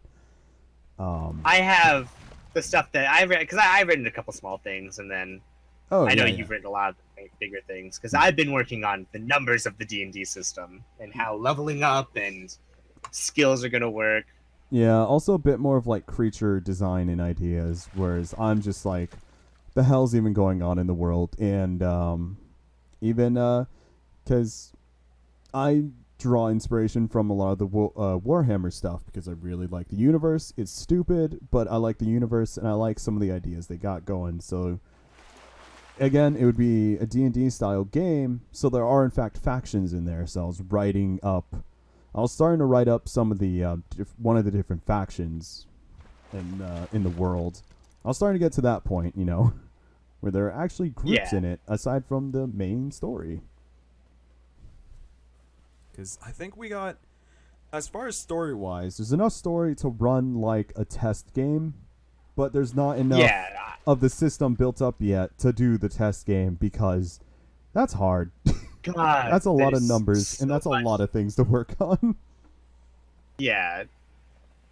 I mean, if you guys are more interested in hearing some of the more on it, I mean, I'd gladly ramble on about this for hours. Yeah. Because there's a lot of concept stories written up. Yeah, there's a lot of things that we had done. Yeah, we can pretty much cover the entire beginning of how this all happened, really. Yeah, because, I mean, it was from hearing you guys talk about your different video game ideas when I started coming up with the idea of this world, and it ended up connecting all of your games together. And it's just like, oh, hey, this all works as one thing. I think it was like really late at night when we were just like, what if we combined all of them together? Yeah. You know, like, what if we were thinking about a bigger picture? Because I think we were talking about making like a tabletop game. Yeah, because I wanted to make one because I love tabletop games. They look like so much fun. They're too expensive. I can't afford to play a single one of them. And it's just like, well, why don't we make our own? You know, it'll be why don't we make our own and make it cheap? Yeah, there's no reason why it should be expensive. 3D printing is a thing now. There's no reason that you should be paying $100 to get like a single model, or, you know, $20 to get like two. It's ridiculous. I understand, you know. Yeah. It took time and effort to make the models, you know, to actually create them, make them look nice, master molds and stuff. I know that's a lot of time and effort, but there's still no reason why it should cost as much as it does. So we started. Yeah, we wanted to make our own. And we decided, well, I mean, the world set in Proving Grounds could make an interesting one if we just keep advancing it along. And we did. Mm-hmm. And then, because eventually it's just like, well, wouldn't it be cool if it was just something, because I know there's a lot of people who probably would play a lot of those tabletop games if they weren't so damn expensive. Mm-hmm. It's like, wouldn't it be cool, though, if all the players could get to help shape the world? Oh, yeah, we had you know, we write the story up to a certain point, and then we have it, like, if it gets popular enough, it would be like, we would hold things where we'd come up with a battle, and then people would come with their armies, and they'd pretty much be us versus them, you know, and then how it turns out affected the story, you know, like, this main battle was the battle for this part of the country, and if you lose, that part of the country's got wiped out. Yeah, it's just gone. It's gone now. In the story, it's been taken over. Yep. You know, and just, you know, have a way for people to directly interact with the world. Also, not make the mistake of Games Workshop, where literally anyone can write story, and that's canon now, because that is horrible. Yeah. Because of it, it's hard to tell what's canon and what's not canon in that universe anymore. Like, I just remember a while ago when I saw when they essentially sent out a thing of like, hey, you have an idea for a story to go into the universe. It's like, give us essentially a summary of it, and we'll let you write for us. And that story that you write is going to be canon. And it's just like, are you literally just throwing this out there to anybody? They don't even need a completed story. They just need to give you a summary. It's like this. What? Hey, there's a new Hidden Space Marine chapter, and they wear all pink, and they're called the Gem Knights. Yeah, and they're an offshoot of the Blood Angels. Yeah, I was telling Matt to like make it sound really serious, and then just it's the Gem Knights. It's literally just the Gem Knights. They were. They're all in pink. They're all in pink. And But yeah, it was great because it's like, yeah, it's like just come up with random bullshit and I'll find a way to make it work in the universe because I know the most about it amongst us. It's like, yeah, sure. And- They're from here. Yeah, it makes sense. Here's the explanation. Oh, Matt, you can make them Primaris Marines now. You can make them the Super Space Marines. oh God. They'd be even better. They're bigger. It's more pink. But yeah, I mean, you guys wanted to hear, everyone in chat, if you guys just wanted to hear more about it, then go ahead and we can go ahead and go off on it. Yeah. Or if you guys have any questions about whatever, just Go ahead and ask them. We're Yeah. always open to questions to keep things going. I love that one fish is still freaking the fuck out. It's been like an hour and a half, and it is still clipping through that thing. Doesn't know what it's doing. That is literally just built into the game. That's not even like... Yep. It's been doing an hour and a half of that same loop, so that is literally its loop built into the game. It's just like, what the hell, man? I'm actually getting close to a stack at 200 on my great sea catfish, fished up in a river, and my red loach. I'm at 168 of that. Yeah. I'm actually at 167 red loach and 157 sea catfish. Oh, wow. Would you guys like a Yahoo question? I mean, I will take a Yahoo question. Why not? Man.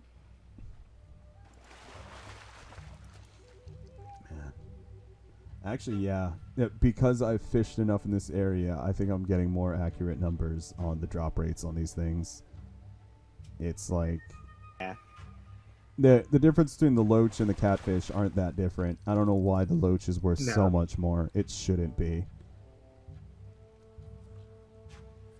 Just look at it this way, Matt. Even if these fish were only worth about 10 gold a pop, if you had 400 of them, that's 4,000 gold right there.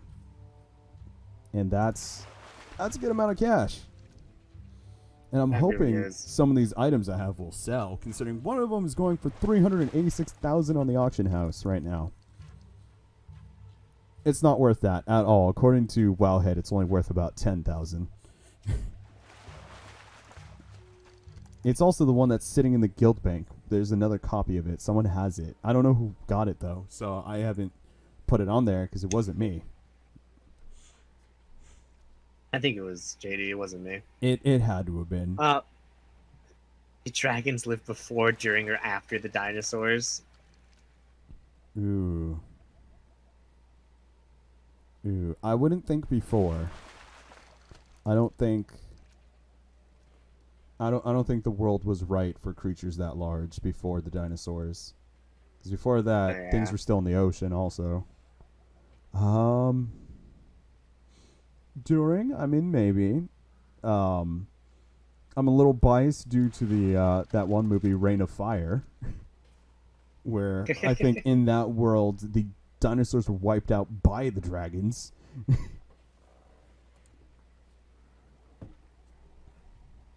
And after, I mean, just because they lived, I mean, I don't know. There's a lot of fantasies where dragons and dinosaurs were where dragons and people were at the same thing. But I mean, also dragons are always really old in fantasy. Yeah. They always live for like hundreds or thousands of years. Yeah, so I'd love to think of dragons existing around the time the dinosaurs were around, in that some of them just kind of made it somehow to longer. Because, I mean, you have, like, all the stories of... what was that one saint? That... St. George? Yeah, St. George, who fought a dragon. That guy. It's just like, you know, there are those stories. And that's in, like, medieval times. That ain't even that long ago. Ago. It's like, I'd love to think that some of these were based in some form of truth. Pretty sure they're not, but I want it to be true. I want to Yeah. believe. You know, that one picture with the UFO, just I want to believe.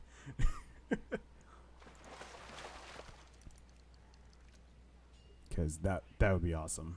I mean, it'd be terrifying if dragons were real, because depending on what kind of dragon, you know, it's like what kind of dragons we talking about here? We're talking about like Smog, where they're intelligent but they're also assholes, or we talking like Puff the Magic Dragon? What kind of dragon? Very true.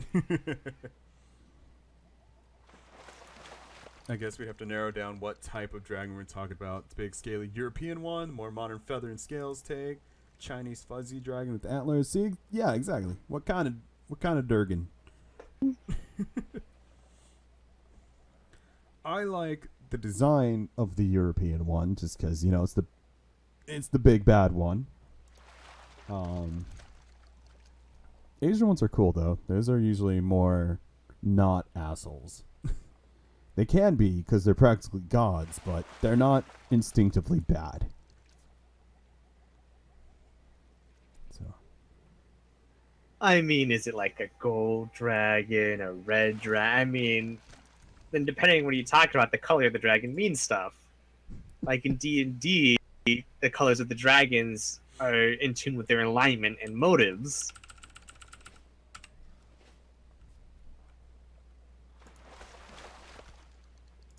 curious, can I fire this while I'm on here? I can. Yay! Fireworks. I like how I look down and I just fall. Because Chinese dragons would have to be From the age of the first mammals, and because they have fur, that is true. They usually do have some kind of fur on them. And the big European ones are more like, I would say like our original idea of what dinosaurs were, the big like lizards, and not how they actually were with like feathers. They're like giant chickens, which I absolutely love the idea of, because that just I makes know, that's great. that just makes it worse for me, because a lot of time, half the time when I see T-Rex, it's like, oh yeah, it's big and scary. The other times I'm just like, I kind of want to pet it. And then now that I know that they had like feathers and they were possibly like big poof balls of feather, it's like, I want to pet it. I want to I hug wish it. to boop it. Yeah. I wish. It's like, Let me boop the T-Rex. I would like to pet this creature. It'll be but a single boop on the noggin. Yeah, essentially that. And it's just like, that is terrible. I'm going to get fucking eaten by this T-Rex.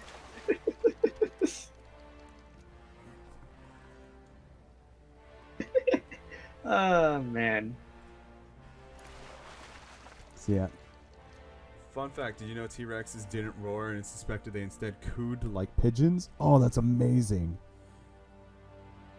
I mean, I kind of figured they didn't roar because that was made up for the movies. But I didn't know that they potentially cooed like pigeons. That's even worse. I would totally pet that.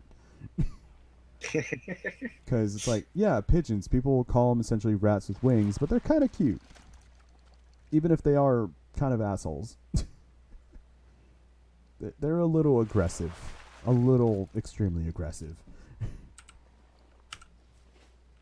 Oh.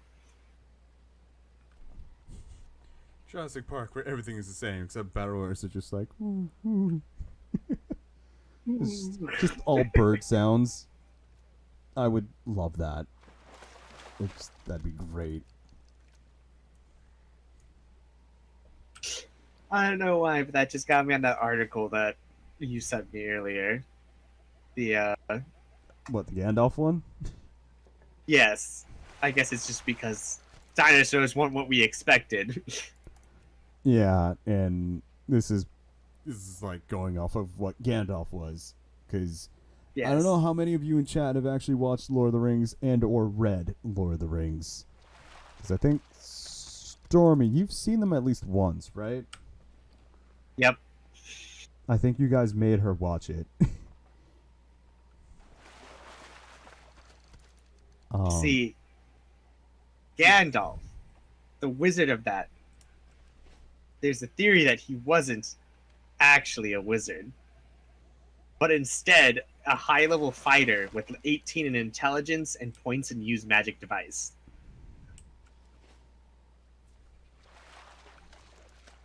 Yeah. Because it's just like all the spells he casts are very low level if you look at them in D&D terms. Yeah, they're very easy, and a lot of them are essentially just, they're more tricks than anything. Like, he only really uses, like, 2 actual real spells the entire movies and books. Like, he casts lightning, like, once, and he was able to protect himself from a Balrog blow, like, once. Yeah. And I mean, I guess he tried to seal the Balrog with a sealing spell at the door before. That is true. And but, I mean, that also failed. It did fail.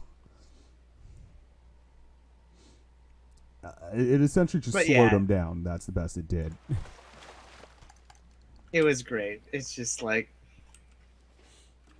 That's the whole point of it.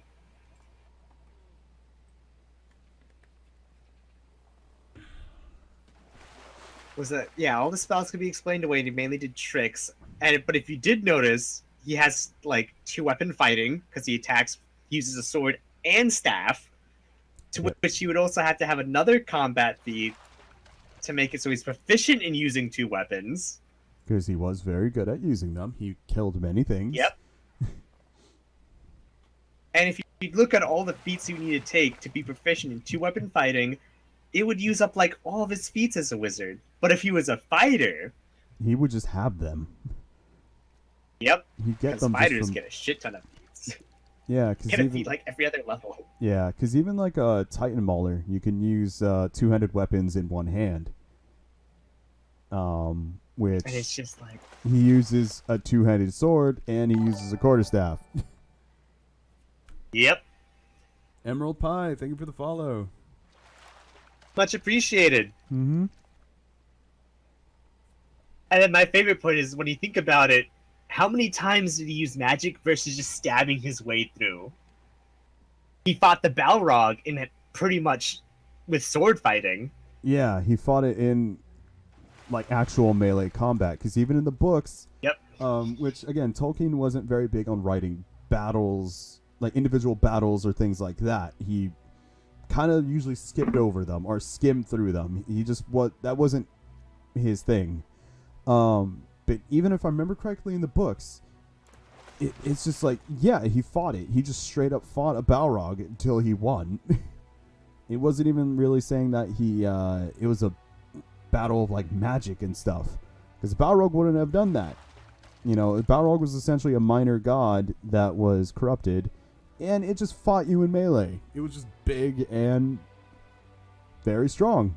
And Gandalf fought it in melee and won. Yep. And like... I'm trying really hard not to go into Lord of the Rings too hard right now, because I will do that.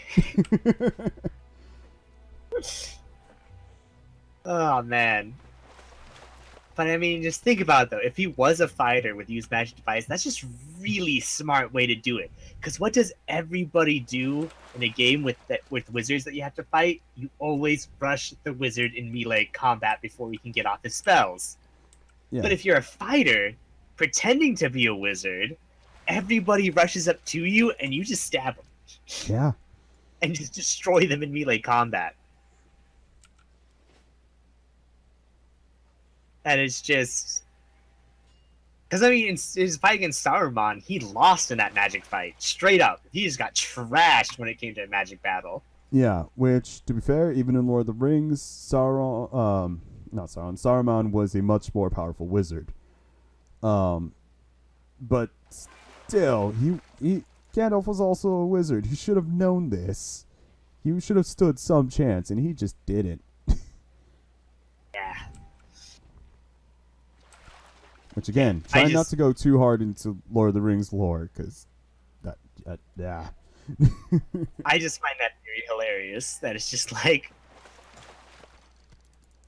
Yeah. He was really just a really smart fighter. Which, I kind of want to do that in, like, a D&D campaign. It'll be the new Nuktuk, one of the many nuktucks in the family. The parents were not creative when naming their children. And it's just like the nuktuck who always wanted to be a wizard but couldn't figure it out, but was really good at punching. So just dresses up like a wizard, has a staff and everything, but is just purely a fighter. So it's just like, oh, we're going to go kill the wizard. And then he just pulls out this freaking longsword and just murders them in one hit. It's like, yeah, joke's on you. This will also be the first intelligent nuktuck, and that'll be fun. Although, I mean, having a quarterstaff in your offhand wouldn't be... Because quarterstaffs get 2 attacks in Pathfinder. Wait, do they really? Yeah. So they naturally give you 2 attacks. So you'd be hitting 1d6 3 times. You'd hit with your... Because if you're a Titan Mauler, you can attack with both in the same turn, which is what I used to do with great axes. And they get that at level 2. You get negatives when you attack with both weapons. Actually, as a Titan Mauler, when you hit level 2, no negative. You hit them for their full force. That was the reason why I always played a Titan Mauler, because I could go double great axes. And it just hit like a truck. Yeah. By the way, while we're on this, for the people in chat, would you be interested in watching us just stream D&D one of these times? Yeah, I know. I believe it was Splorer actually that you had said before where you would be interested, but would anyone else? Because that would be something that would need to be Roll20 planned out for us. I mean, speaking of it, I actually have Roll20 planned out and set up for the Haunted Mansion for the month of October. Oh, nice. That's right, huh? So we could definitely do that. We could do like a one-off and just have it last maybe a couple of streams. Yeah. I mean, we just need to get some people in, and then. And Stormy, I would be down. I know what you're on about with naps. They're the best and the worst things ever. Because I'll wake up from naps and it's just like, I'm just as tired as when I fell asleep. The hell. Also, Matt, I tired this spot. I want a new spot. Also, I have 200 great catfish and 200 loaches. I already have a full stack of each.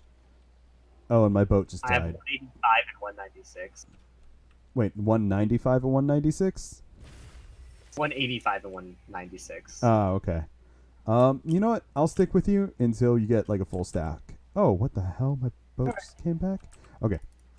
And then we'll find a new piece of scenery. Probably the ocean, so that we can get the other set. Yes. I mean, yeah, if you guys want to watch us dig around in D&D, then sure. I mean, we can do the Haunted Mansion as a bit of a one-off to gauge if anyone, how much aside people from like you it. guys, are interested in it. Yeah. And then if they are, then I can write something up. Yeah. I still would love to one of these days do a Death Watch thing. Because that's easy to do one-offs. You just set it up in a freaking, like in a spaceship. Like a Space Hulk. And you can just write a small story. Because I even figured out how to do some of the things that I didn't know how to do before. It's like, oh, there's stats in the Death Watch rulebooks for guardsmen. And it's just like, ooh, this could be fun. But yeah, I mean, if we're going to do this, then I would join. Yeah. Because I know Sam doesn't actually like sitting at a computer doing D&D. No, he does not. Which I understand. I like doing D&D with people around a table with like the mat and everything. It's so much fun, especially rolling actual dice. I do prefer being in person, but also I don't mind online. There's a lot you can do online that's just a lot that would cost a lot of money in person. Yeah. Also, you don't have to be in the same room as someone because that's not always possible. Mm-hmm. But I mean, honestly, it'd be you. I would DM. Yeah. Who else? I mean, I don't know. That's the other thing. We'd have to get I people can't in on it. trust Aaron to reliably do it for. Yeah. We could maybe get JD on it. He's done D&D with you guys, right? Yeah, we can get JD in on it. That'd be 2 people. I would prefer 3 to 4 for this campaign, though. Yeah. Haunted Mansion. I don't know. This would definitely be something we'd have to plan out. Oh yeah. But I'm sure we could find at least 3 people. Yeah. We just need 1 more. That poor fish that just keeps getting hit. And that other one that keeps 1 more for blinking in and out. I'd say minimum is 3, preferably 4 or 5, but you guys can live with 3. It's those 2 characters, right? Yeah, and it would essentially just be you'd have to scale some stuff down so that 3 people can handle whatever it is. And Matt, I swear to God, if you put in that one but that one puzzle that you had mentioned before, which I thought was the best thing ever, the non-puzzle where you set up an entire room, like a puzzle room, but yes, essentially the real answer to the puzzle is, did anyone try actually just opening the door? And it just actually just opens. It just looked like it was unopenable. You just have them sitting there for like 20 minutes trying to solve this puzzle that isn't a puzzle. Because that would actually not work that well with my old Nuktuk. Because Nuktuk's first option to a door as an opening is I smash the door with my axe. Yeah, that'd be a problem in the Haunted Mansion. Because essentially, the way the Haunted Mansion works is that it's divided up into 2 sections. You have day and night. You actually time during the day for how many actions. You're limited to how many actions you can take. Oh, damn. So essentially, it's every so many actions, it counts as an hour in the day.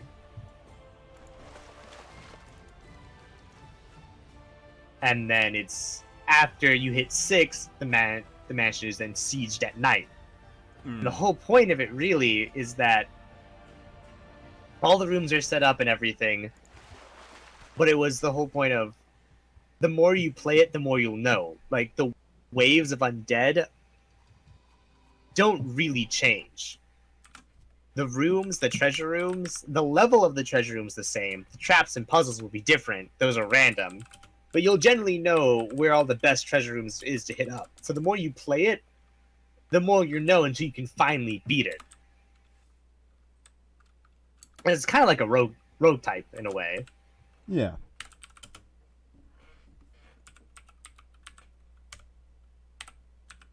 Yeah, Derek. I mean, people are interested. We can go ahead and do it. I would say start thinking of a level 5 character. Okay, that's gonna be fun because I don't think I've ever played a character past level 2 because I'm not usually there with you guys, so I can only participate in like one-shots of like, we're gonna do this over the course of the night, and that is it. Yeah, it'll be a level 5 character. That'll be due. You got potatoes, and that'll also food matters. Rations do. Ooh, yay. For once, I can actually do that, because I always want to do that in the games, but, like, there's no point. Then, well, I'll talk to you about it later, but rations have a different price to make it a bit more fair. Yeah, because in the Pathfinder, rations cost, like, nothing. It's, like, one, like a couple silver just gets you enough rations to last, like, a month. And you got potatoes because you and I couldn't be bothered to see who was the first one to talk in chat. I think it was Explorer. But, you know, both of y'all are actively participating, so why not? Have some potatoes. I would say don't spend them all in one place, but this is the only place you can spend them, so spend them all in one place. Just maybe not all in one go. Shoot, what's the question? Yeah. Also, Matt, how close you getting to your 200? I need 4 more great sea catfish, and I have like 209 loaches. That is so weird that the drop rate is reversed for you. Yeah, the red tail loach is like a 45% drop rate for me. You know what? I wonder if early on the loach is the more common drop, but the higher up you go, it becomes to where the catfish is the higher drop. The game might register the catfish as being harder to catch, and when you get to max level, it just flips it. And that's the reason why the loach is so much more expensive.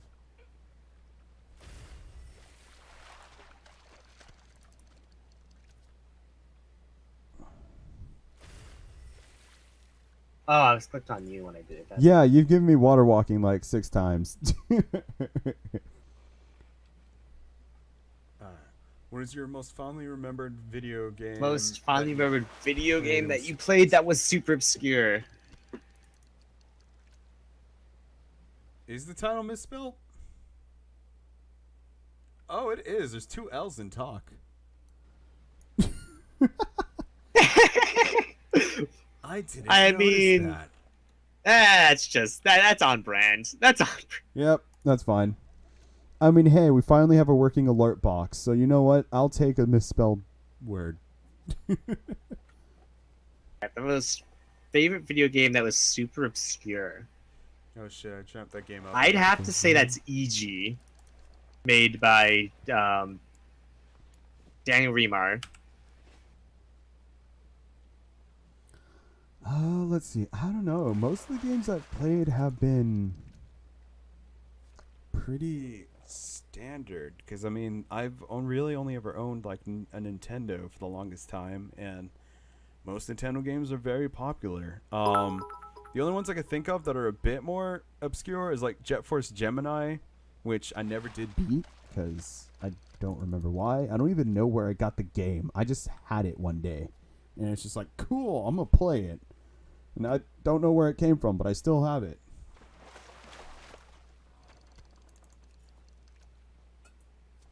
Or I remember there was a freaking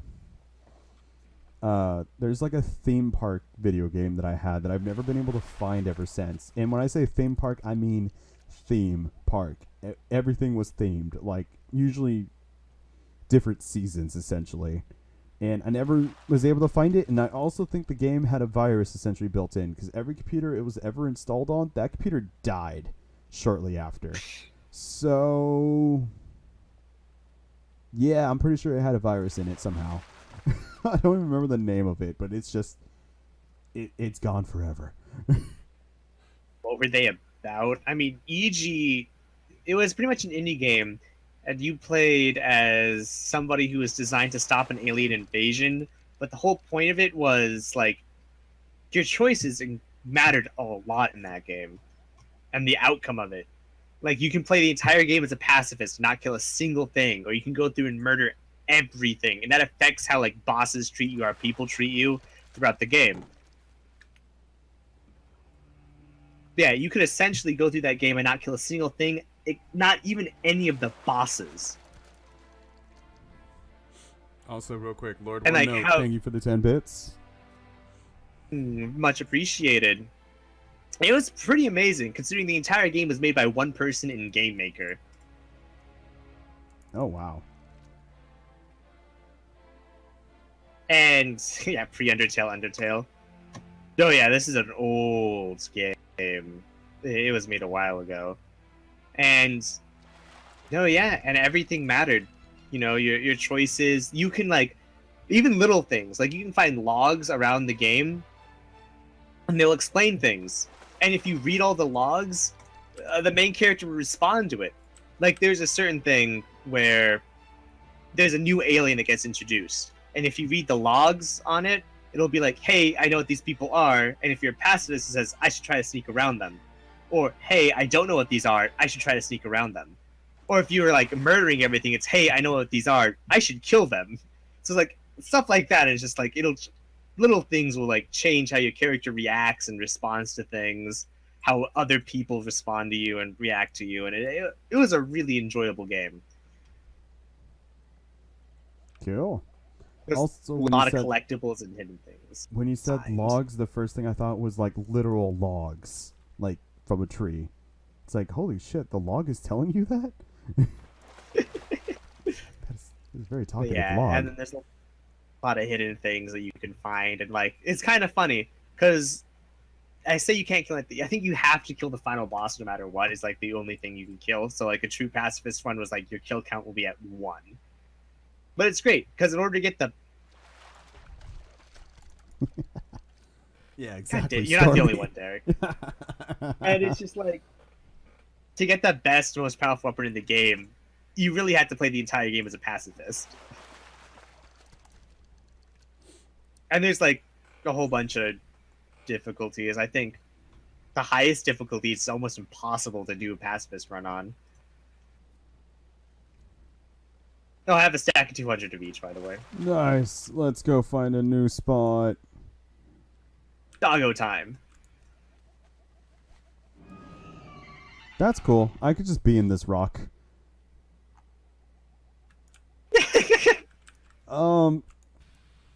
I mounted up for a moment, and then the mount was gone. Cool. But yeah, I've never heard of the Munchables, Stormy, and I believe I've heard of Interactive Buddy. That sounds very familiar. Or maybe it was a game similar to it.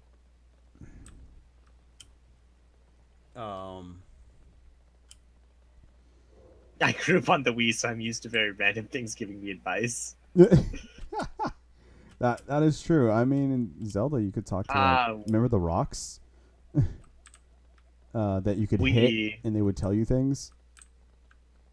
The Wii was also like the king of shovelware. It was, but it also had some amazing there was a lot of amazing games. Also, I don't know why I'm going this way. We need the easiest way to get there is via flight point.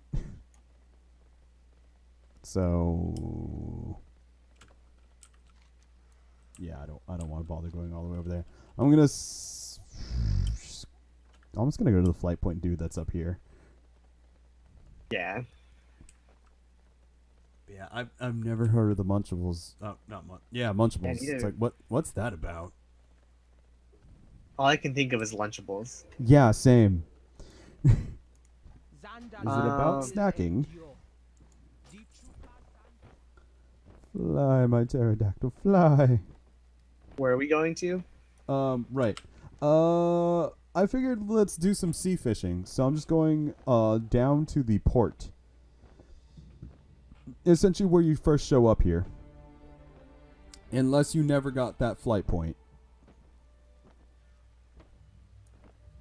It's like Port of Zandalar, I believe is the flight point. Yeah. Okay, yeah. What's a food pond? You play as these little blob creatures who eat sentient food aliens that took your world's most valuable treasures. Giant rainbow-colored poop. And everything was a food pond. Interesting. I mean, that actually sounds kind of... That sounds ridiculous, and like I kind of want to play that. It also makes me think of like fucking Fighting Foodons. That one game that Caitlin thought was like a fever dream until we found it on YouTube. They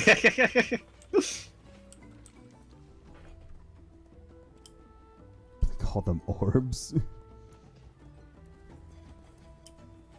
God, that's just like what was it? There's like a music video in this one song that I thought was like a fever dream for the longest time. Until Sam played the song for me. I'm like, what the fuck? This song was real? It's like Three Little Pigs by like... It's literally a story of Three Little Pigs, but it's a heavy metal band. And the entire video is claymation. And I thought that was a fever dream for the longest time. And then Sam was just like, hey, remember this video? I'm like, oh my god, it was real. Oh, right. I have water walking for a minute because you kept giving it to me. Let's be on a raft, though. Right. Can't be mounted. Hot by the hair of my chinny chin chin. That... Oh, God. Game Grumps did a playthrough of it. Oh, okay. Might take that. Take a look at that. I remember that fucking video. Yeah, it was just like a fever dream for the longest time. And why did you have to remind me of that because video? I used to watch Metal Mania as a kid, like, because I'm really big and I really love heavy metal, and I used to watch Metal Mania, and that was one of the songs they would play. But I saw it as a kid, and then I didn't see it again until like recently, and it's just like, oh my god, it was real. I love your dance, by the way, Matt. Also, I wanted to fish out here because there's the giant turtle that swims below us. And I like that turtle. Yeah, you know, Stormy, if I remember, everyone has to remember. I feel like the sand shifter and the great sea catfish should be switched on where you find them. Sand shifter sounds like something you'd find inland. Yeah, it kind of does. But yeah, you're welcome, Stormy, for now having that weird, kind of creepy claymation video in your head now. But I love that by the end, like at the end of the song, is just like, oh, you know, it's just like, you know, this is for people who are easily distracted by puppets and ignoring the fact that we're a really shitty band. Because, like, they had that one album, and they just fucking up and disappeared. And I never heard anything else from them other than music from that one album, and it is weird as hell.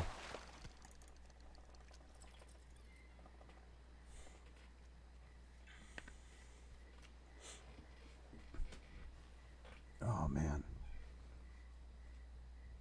Swear to God, Matt, one of us has got to get that stupid fishing mount. With both of us fishing as much as we have today.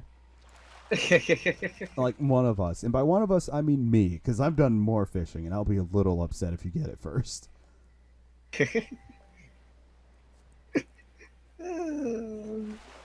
I just like how I keep getting all the items JD wants from the raids. Oh my god, yeah, and he's just constantly angry with you. Oh yeah, I have the head of Onyxia on me. I should probably go do that quest. One of these days. Not now though. I can't be bothered. Also, it's potato talk. It's fishing time. We got all these fish. Potato talk. Got so many fishes. So many. This is gonna make us so much money. Hopefully. We'll We've just rambled for quite a while now. Yeah. It's been 2 hours. Somehow. I don't know how we did it. But it's been 2 hours. Yay. Also, for anyone in the stream that doesn't know this, if you've seen Full Metal Alchemist, you'll enjoy this. My person, Undead. And I decided to name her Trisha Elric. So, if you've seen Full Metal Alchemist, you'll know why that's horrible. And I absolutely love that I've done this. Like Trisha Elric, the undead. You should feel bad. I really don't. I really don't.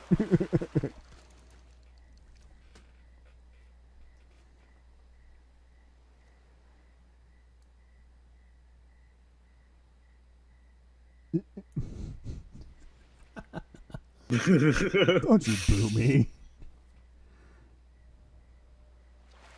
Yeah, I'm more surprised that this name hadn't been taken already. Oh. Yeah. By the way, on that same point, Explorer, we kind of wanted to make a druid whose name would be Nina. How you said that. We kind of wanted to make a druid because, Nina, combined with another thing, and a druid can go back and forth. Yeah. Between, like, human and dog form. Or, make him a worgen. Then you make the hunter, who's named after the dad, who has just a pet dog out. Yep, whose name is Nina, because you can name your pets. That was the other idea. And we would just run around Azeroth as, like, the saddest group ever. Yeah, so it'd either be Nina the Worgen Druid, or the hunter who has a dog named Nina. I would do it on my hunter, but both my dogs are already named. There's Bonnie and there's Cro-Magus. With Literally do Cro-Magus nothing spelled wrong. Idea just sees you one day and you get banned. Yeah, pretty much. That's what we were going for.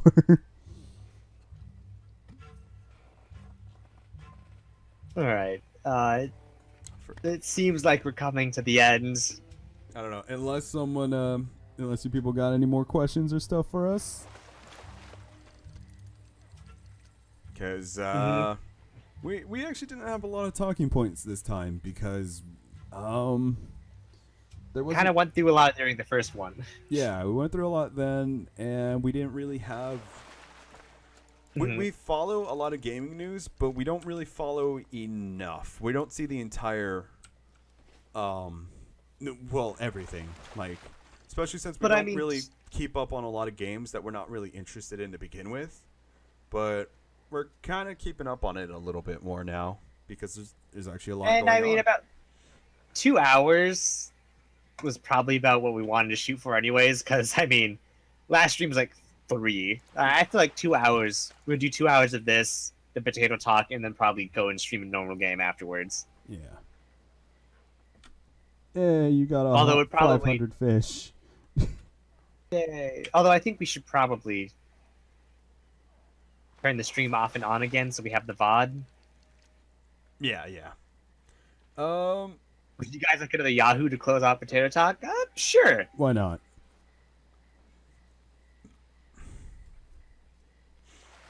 Also, what would you want to even do for the other half of the stream?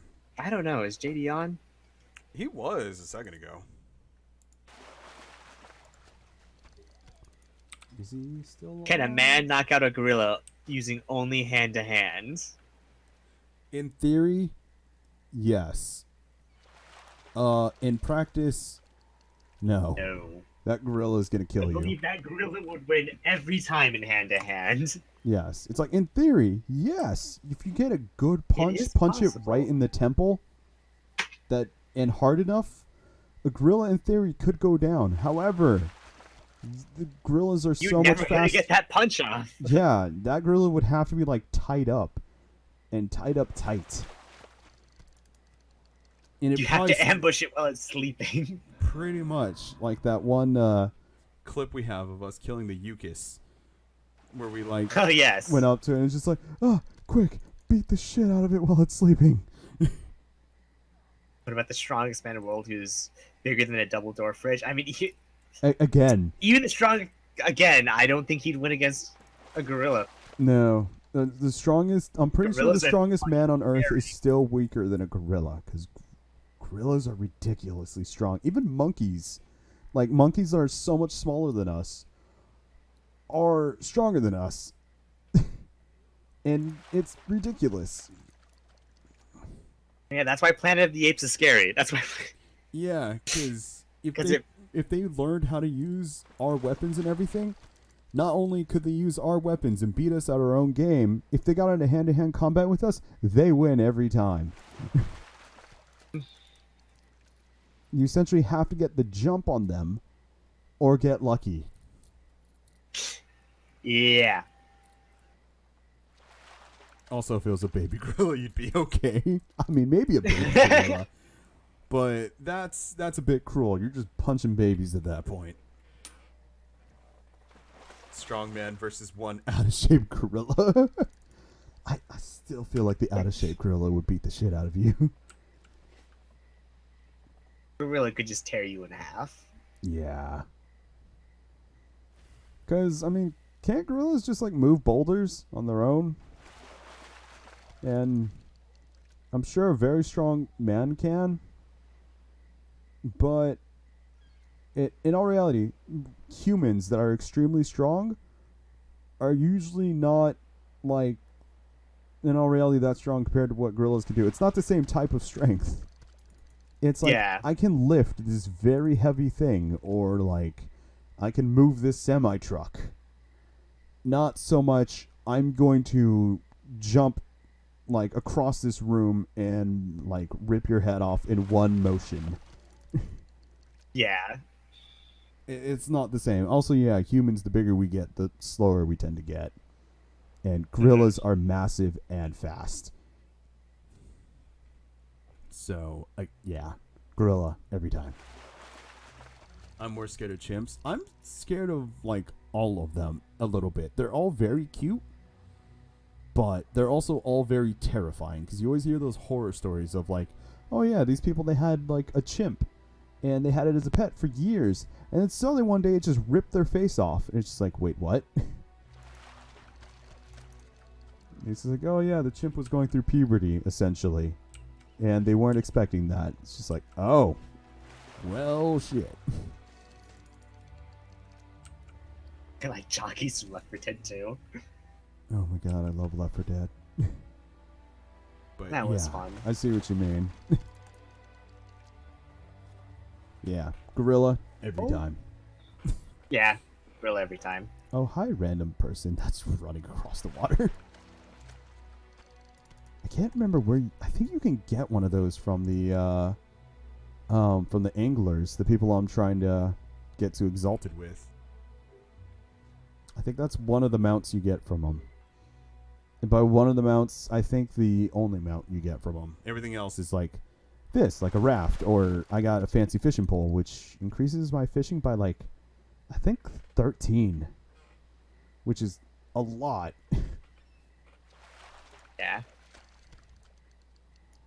Is that a spider monkey from Spy Kids? No, it's freaking, I don't know, one of those like sea spider things. But alright, I think when it comes to potato talk, I think we're out of things for this week. I still say that 2 hours is probably going to be A good, what's to expect. yeah, probably about a good kid. Our first one was an exception for our first episode. Also, the last hour of it, in all reality, was rambling off of random ass questions. Yes. That's really what it was. So yeah, 2 hours. 2 hours seems pretty good. But yeah, what do you want to actually do for the other half? I mean, we're gonna turn the stream off and on just so we could have the VODs correct. But what do you want to do? I don't know. There's a part of me that's like, we just have this game open. Do you want to like quest or some shit? Why did I watch him play so much weird shit and never question it? I don't know. People do strange things, and I understand. I very much understand.